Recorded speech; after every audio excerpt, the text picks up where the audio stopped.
طيب خلينا كده برضو ايه نمر سريعا على دوري الابطال والكونفدراليه. الاهلي والهلال السوداني، بيراميدز والجيش الملكي المغربي هيلعبوا اول ابريل. فوز الاهلي مع الهلال. طيب. وبيراميدز صعب، مباراه صعب قدام جدا الجيش الملكي طبعا المغربي. طبعا. عارفه لو العكس، عارفه لو بيراميدز والهلال اقول لك بيراميدز يكسب. الهلال مع الاهلي مباراه هتبقى صعبه، لكن النتيجه ان شاء الله فوز الاهلي. بيراميدز ما بين 50-50 لان المغرب قوي جدا طبعا. صعب وعندهم حافز اكتر من بيراميدز وخبرتهم اكتر من بيراميدز كمان. طب اللقاءات دي هتبقى بعد ارتباطات المنتخب، يعني احنا بنتكلم احنا عندنا 21 و25 صح. وبعدين 1 ابريل مع دوري في ابطال افريقيا. مظبوط. شايف طيب التوقيت ده مش صعب بعد ارتباطات مع المنتخب؟ والله تتلعب المباريات دي؟ هو طبعا التوقيت صعب وهيبقى في ضغط مباريات، لكن فرق هو طبعا أسبوع تقريبا. هيبقى هو تقريبا 6 ايام تقريبا اعتقد. فهو التوقيت صعب شويه وهيبقى فيه ضغط على اللعيبه، لكن انا اعتقد ان النادي الاهلي وبيراميدز دلوقتي عنده سكواد برضو كويس ونادي الزمالك والمصري.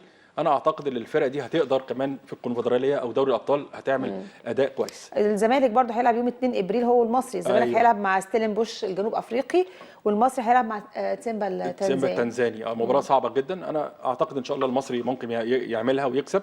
المصري مستوى كويس، وانيس مقبل عامل شغل كويس مع الفريق المصري. البورسعيد وعندهم قوه وكاميرا بالعقلي بيدعم. وانا اعتقد وكمان الفريق جاهز بقى من علي ماهر، فعلا مدرب من احسن المدربين في مصر على فكره. وانا شايف اللي هو اتظلم، لكن هي دي سيلافي، هي دي الحياه. زي ما حضرتك افتكرت بقى، عايزه اهنيكي صحيح عشان ما شفتكيش الحوار اللي انت عملتيه مع سفير فرنسا هنا.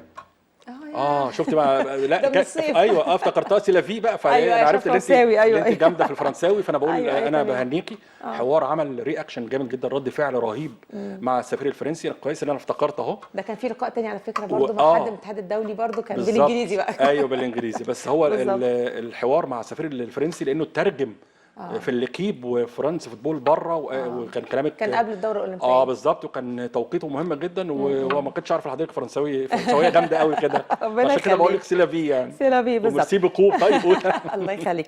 طيب برضو عايزه اتكلم عن بيسيرو مع نادي الزمالك. شايفه لغايه دلوقتي ازاي مع نادي الزمالك؟ بيسيرو لم يقدم اوراق اعتماده. انا شايف كده.